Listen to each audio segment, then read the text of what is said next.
Hello guys, இன்றைக்கி நம்ம என்ன செய்ய போகிறோம் அப்படின்னு பார்த்தீங்கன்னா, தாப்பா ஸ்டில் பன்னீர் மசாலா எப்படி செய்யலான்னு பார்த்துடலாமா? கேப்சிகம் நான் க்யூப்ஸாக கட் பண்ணி வச்சுருக்கேன். ஜிஞ்சர் பேஸ்ட் தேவையான அளவுக்கு எடுத்துக்கணும். Garlic and onions and cashews வந்து நான் ஊற வச்சுருக்கேன்.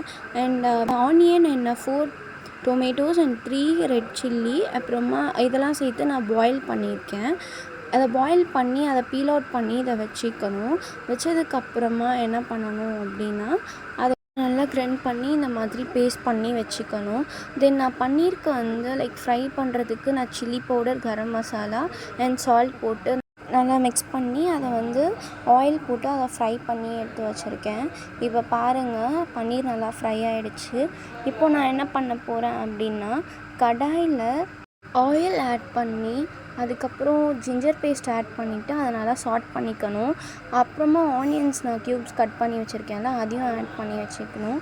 அது நல்லா கோல்டன் கலரில் வந்ததுக்கப்புறமா நான் கேப்சிகம் ஆட் பண்ணியிருக்கேன். அதை ஆட் பண்ணதுக்கப்புறமா நான் அரைச்சி வச்சுருந்த அந்த பேஸ்ட் எல்லாத்தையுமே ஆட் பண்ணிக்கிட்டேன்.